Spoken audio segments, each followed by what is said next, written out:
Today's video, we're going to talk about 10 tips if you're an orthopedic surgeon going through all of the stages that you have to. It's a long journey, but well worth it on the back end. Years ago, we worked with a lot of residents, and we found a lot of stresses and a lot of important decisions that can be made to set you up for success. So the first tip I have is don't stress about money while you're going through med school, while you're going through residency, but educate yourself as much as possible, because once you make certain decisions like house, cars, etc., it's really hard to go back on those. So the first thing, just to illustrate this, if you have a friend that, let's just say hypothetically, graduates at the age of, not graduates, but really starts making a decent amount of money at age 25 versus you have to go through 4 years of undergrad, just like your friends, and then 4 years of med school, and then 5 years of residency minimum. And then maybe 1 or 2 or 3 more. If you want to specialize, you have to go through a fellowship as well. So let's just say hypothetically that at minimum you're starting at age 35 instead of 25. Well, you just missed probably 10 years of money you could have been saving if you had gone out into the workforce. As a resident, you're going to make something, but probably not, if you started a family at this point, probably not enough to put a large sum of money away on a monthly basis. So just to illustrate this, the lifestyle that you'll need to, that you'll become accustomed to, typically you'll need a minimum of $6 million in future value. $6 million when you're 65 will be the same as, 1.5 to 2 million today with inflation. But I'm just saying that just for illustrative purposes. You may need a little bit less than that. You may need way more than that if your lifestyle is higher. So if you're 25, what you need to save till 65, just on a flat basis, assuming you get a 7% rate of return, is $22.86 per month. Fast forward 40 years and you've got your $6 million. Now for you, during the 4 years of med school, 5 years of residency, 1 year of fellowship, which hypothetically is 10 years, so you're not starting until 35. Well, you need to save $4,918 a month at a minimum to get to the same $6 million as your friend. So you need to save almost double. Now you're saving for, this person's saving for 40 years, you're saving for 30 years. So even though it's just you've missed 25% of your time because of compounding interest and the way that works, you need to save double what your friends do, even though you're saving just for 25% less amount of time. So that's tip number one, is don't stress about missing those 10 years, because those 10 years, you're not going to be able to get those back. And so you should be focusing on your residency, your training, your family. If you started a family, don't worry about saving a dollar here or there, but also avoid getting into debt further than your med school loans. Try to stay out of any kind of credit cards, personal line of credits, et cetera, if you can. But know you will have the earning capacity in the future to catch up rather easily. So that brings us to tip number two. Tip number two is protect your earning capacity.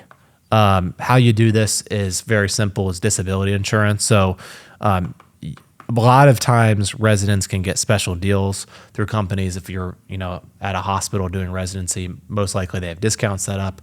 You lock this in at a discount, you'll carry that discount with you for the rest of your life. Most of the time you can pick up between like $5,000 to $10,000 a month of coverage. That would kick in after 91 days. It would pay you till 65.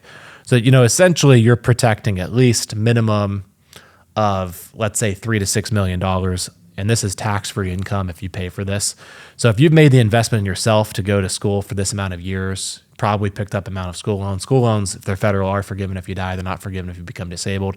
This is how I'd prioritize. Spend the $150 to $250 a month and pick this up.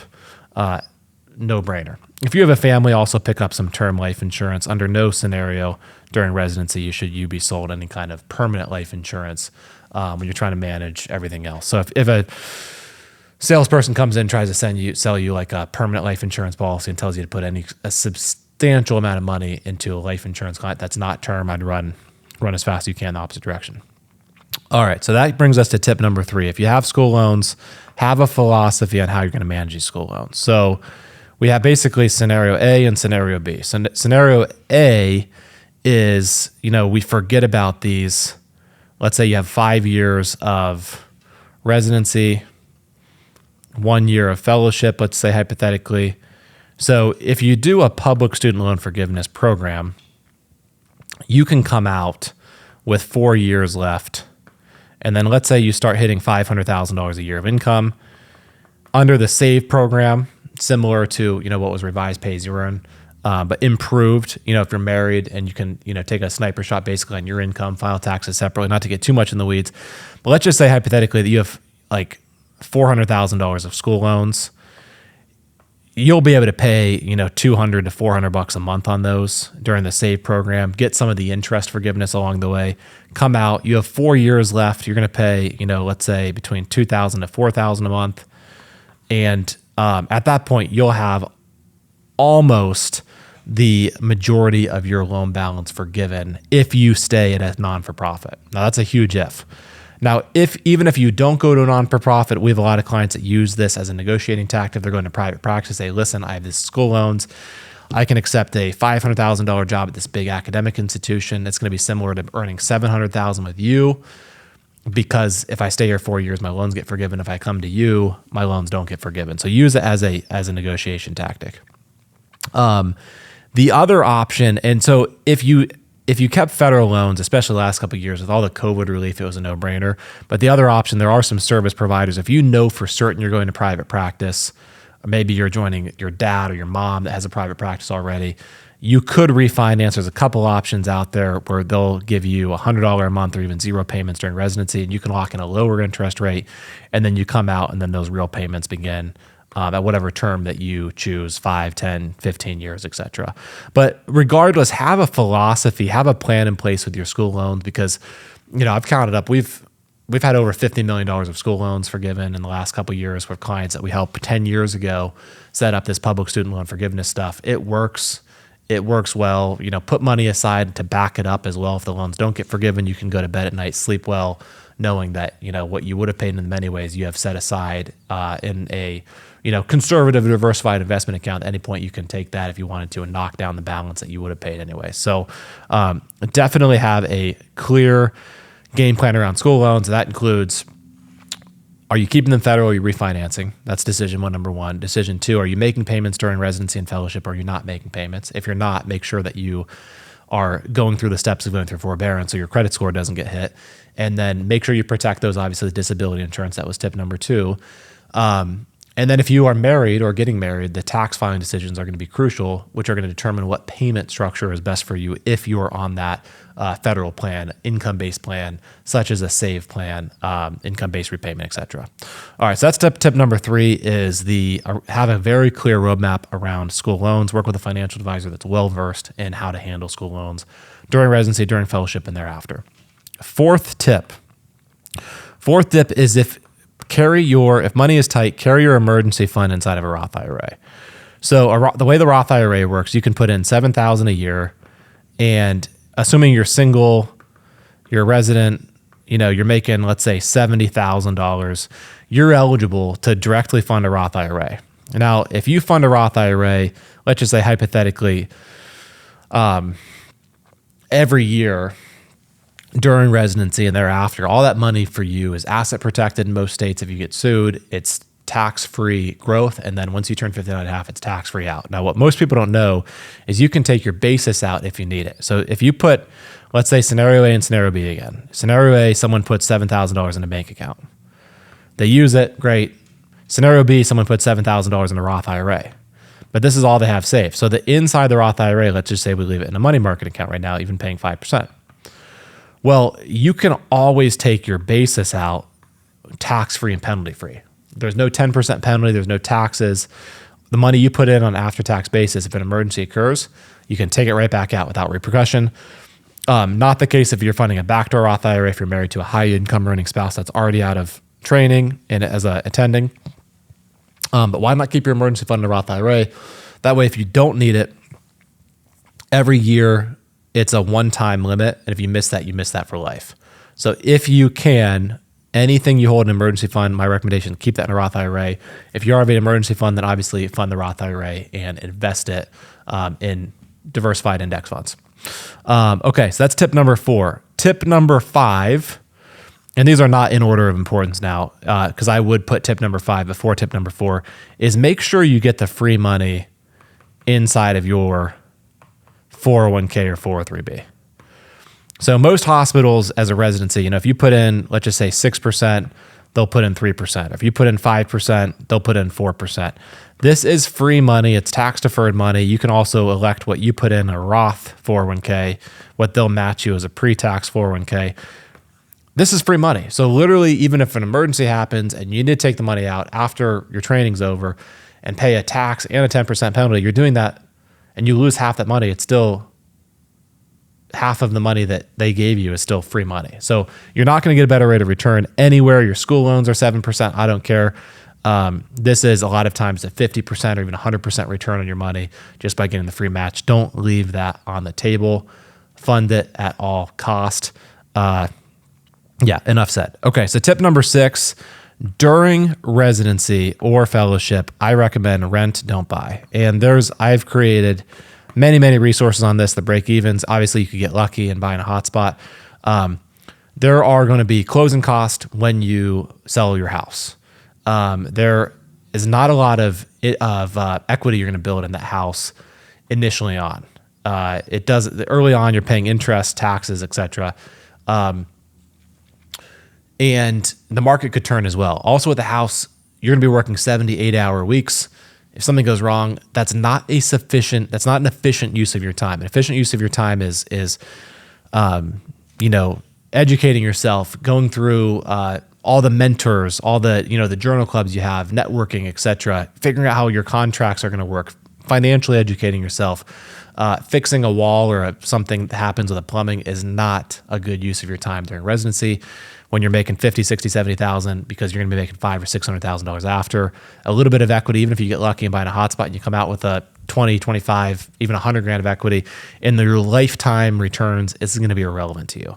So protect your time and allow all of your mental energy to focus on your career path that you've chosen, which is one of the most stressful but rewarding career paths. And I would rent where all of those worries are off the table. So if you have a family, if you have dogs, if you can't rent, I get it. Sometimes you have to buy. Just make sure no matter what you do, you follow 2 rules. One is don't spend more than 30% of your net income in rent or in total housing costs. So if you buy, that would be your mortgage, which include principal, interest, taxes, insurance, plus utilities. So if your paycheck is $3,000 a month, your spouse's paycheck is $3,000 a month. Together, that's $6,000. Try to keep it $1,800 a month would be the number. Obviously, in a lot of cities, that's not possible.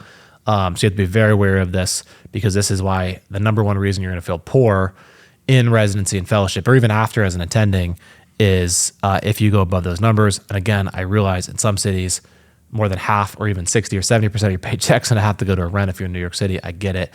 There's no way around that. But in general, we do recommend renting during residency to provide the flexibility. Typically, it's a minimum of a 7-year break even anyways if you buy, and you're not going to be there unless you take a job after there as an attending to see that break even.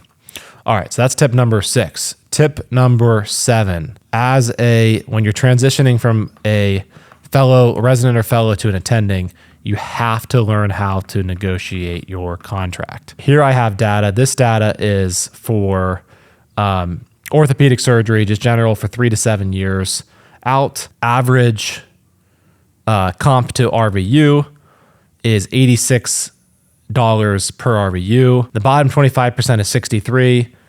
75th percentile is 87, and the 90th percentile is 107. To get in the 90th percentile, you need to be doing almost 17,000 RVUs. Median RVUs is 8518. So pulling off this MGMA data, median ortho after 3 years is doing 8,500 RVUs, and the median comp per RVU is 70. So what does this mean? So this means if you're evaluating 2 job offers, job offer A, let's say hypothetically, is offering you $500,000 base, based upon $50 per RVU, and then they're going to pay you $40 per RVU after that, versus scenario B, they offer you a $400,000 base with 80 per RVU, and then 80 per RVU if you hit that target. I've seen a lot of people would say it's a no-brainer. I'll only take the $500,000, that's extra $100,000. But the reality is, if you become very productive, here at a minimum, you have to hit 10,000 RVUs, which is above the industry data. It's gonna be very hard for you to do that your first year. Here, you only have to work half, so 5,000 RVUs to hit your target. And then if you do hit 10,000, you're gonna bonus on anything above the 5. So an extra 5 times 80 would equal an extra $400,000. So if you do the same productivity as scenario A to scenario B, you make $800,000 instead of $500,000. So don't go after the high base. Make sure you understand how you're compensated. Is it RVU based? If it is, make sure you get the numbers right. This could be millions of dollars in your pocket versus the hospital pocket. Tip number 8. You become the average of the 5 people you surround yourself with. Most likely you're still going to be working 60, 70, 80 hours a week in your first couple of years as an attending. So you have to be extra careful with lifestyle decisions. House. Let's say you're making $600,000 after taxes. You're making about $27,000 a month. Your housing payment cannot be above 30% of that. So that means $8,100 a month. Well, with today's interest rate environments, depending on your down payment, that probably means $1 million house. A lot of your friends probably have a $2 million house. Don't do it. You could afford it if you want all your money going there. But if you want to retire, become financially independent, save for your kids' college, have flexibility to travel, have low stress on a month-to-month basis, stay within 30% of your take-home or the 2X rule. Don't go above 2X of your income. So don't buy a house more than $1.2 million. Bigger the house, the higher the taxes are. The bigger the house, the higher the insurance costs are. Bigger the house, the higher the maintenance costs are as well. So these are scalable rules. If you make $1 million a year gross, don't buy above $2 million. If you make $500,000 gross, don't buy above $1 million, etc. Don't spend more than 10% of your net take-home pay in car payments. So that means, if in this example, you're taking home $27,000 a month or $27,000 a month, you and your spouse should not have car payments more than $2,700 a month. Could you afford more? Yes. Could you afford more and have low stress? No. You are taking away from the balance of making sure you're financially independent and living your best life today. This is a balancing act. These rules are not rigid. Save everything for the future. They are, hey, you are 10 years late to the game in saving. You want to fund your kids' college. You want to have financial independence. Follow these rules, and you will feel low stress. You'll feel like you actually have a lifestyle today, and you're also respecting your future. It's a good rule of thumb if you want a balanced financial plan and a balanced life. Tip number 9, asset protection. Based state by state, max out all your accounts that are asset protected. 401k, you can put up to $69,000 per year in 2024. In what's called a 415C limit. Most people think they can just put in their elective deferral. You can go way above that with after-tax, mega backdoor Roth. So understand that all $69,000 a year between you, the after-tax, and the employer match, it's all asset protected. IRAs in most states are protected. Backdoor Roth IRAs are asset protected. If you have a state that recognizes joint tenancy by entirety, if you're married, that's generally asset protected. 529s are asset protected. If you're married, you can do what's called a spousal life access trust. That'll, after the look back period of a couple years, 3 years, that will also be asset protected. So just make sure that you're storing money in a place that's asset protected. Unless you're in Texas, most states don't have that big of a protection on your primary home. So that's something to be careful as well. Tip number 10. If you work with a financial planner, do it for the right reason. Yes, there's index and chilling. That's easy. What I can find is that in general, physicians have lots of regret looking back in life. They either underaccumulate because they live a high lifestyle now, which forces them to work forever because they have to literally to support the lifestyle. And then the other selves, I see a lot of do-it-yourselfers literally save everything. Maybe they could retire at 50, but then all they know, their entire identity is in their work. And then they continue working. They're accumulating for what reasons? They can't tell me the answer. Having a good financial planner is just a good, let's avoid decision fatigue. Let's save time. 90% of the time you have with your kids are going to be gone by the time you're 18. Let's make decisions that we can live a stress-free life today. Let's make decisions that looking back 10 years from now, 20 years from now, 30 years from now, we have no regret. Don't wait to knock out your bucket list items, but also make sure you are on track for the future. This is all much more complicated than just picking index and one and saving the right amount. It's about having intentional financial plan, having someone to affirm the big decisions and lower stress and protect your time. Thanks for watching.